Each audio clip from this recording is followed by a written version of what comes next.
Welcome back. The presiding justice of the Court of Appeal, Honorable Justice Mohammed Lawal Garba, has scolded the Nigerian police for the very shoddy manner in which they discharge their constitutional duty of crime investigation. He appealed to the police to keep up with best practices of investigating crime and not rely solely on so-called confessional statements. He spoke at the 2017 annual workshop of the National Association of Judicial Correspondents, NAJUC Lagos branch. We have details in this next report. The National Association of Judicial Correspondents is a group of journalists entrusted with the responsibility of reporting events in the judicial world to Nigerians and the world at large. As part of keeping abreast and sharpening its skills to better perform their jobs, the association holds a workshop every year where selected guests are invited to deepen the knowledge of the journalists. This year, the event was in two phases. The first phase had a lecture with the theme The Administration of Criminal Justice Act 2015, Innovation, Challenges, and the Way Forward.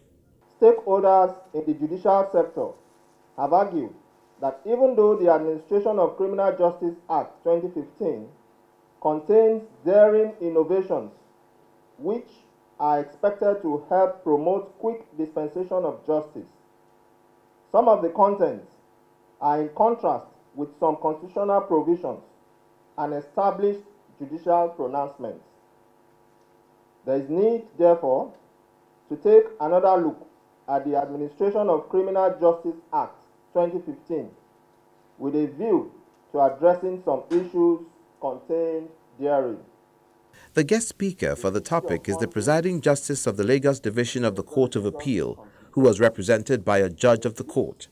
He traced the purpose of the act, identified 27 innovative provisions that could revolutionize the justice system, and particularly lamented that Nigeria appears to have the highest number of confessional statements used as a basis of findings during police investigation.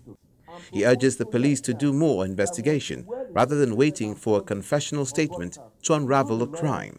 He then gave some suggestions going forward. Prisons have to be adequately funded on a daily basis. Suspects awaiting trial may not be brought to court because there's no vehicle.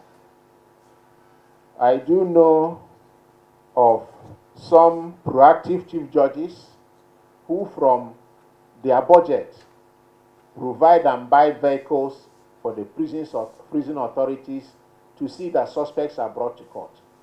So funding is paramount.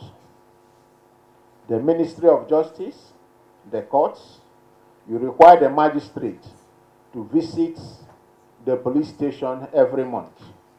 How does the magistrate get there? Have you made adequate provisions for the welfare of the magistrate? Is this the magistrate who is likely to hop onto a keke or some public transportation to get to work every day that will not have be saddled with the additional responsibility of getting to this police station? What is the guarantee that when you visit that police station, a relation of one of the suspects does not get to you and will lay you on the way? So funding is an important thing that has to be done. And most importantly, awareness. Stakeholders have to be aware. And this is where you as members of NAJUC have to play an active role to see that the entire populace is duly enlightened and made aware of the provisions and what has been stipulated under the AJA. The second phase of the workshop was the topic, Journalism in the 21st Century, Opportunities and Challenges. It dwelt on the economic hardship in the country, the threat of social media over traditional media, and the opportunities journalists can explore. I'm always amused when traditional journalists deride bloggers and other non-professional journalists. We say we are the professional journalists. Yes, we are the professional journalists. We are the trained journalists. But the truth is that these guys are here to stay. And the advertisers, the stakeholders, they reckon with them. To the extent that some of them say boldly that at some point, some of the people who patronize them say boldly that they will not need journalists. And I'll give you a very small example. somebody met a filmmaker, and the filmmaker said, I'm beginning to think that at some point I will not need to call a press conference again. I said, why? I said, when I put my story on Instagram, all the journalists go there, take the story and report it.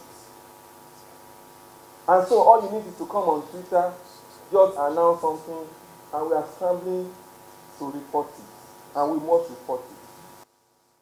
While I do not advocate that we jettison the ethics of our profession, like some of these outsiders are doing, we all need to become tech-savvy, internet literate, and multimedia skilled to take advantage of the enormous opportunities that are ours for the taking if we wake up from our slumber and catch up with the new demands of practicing journalism.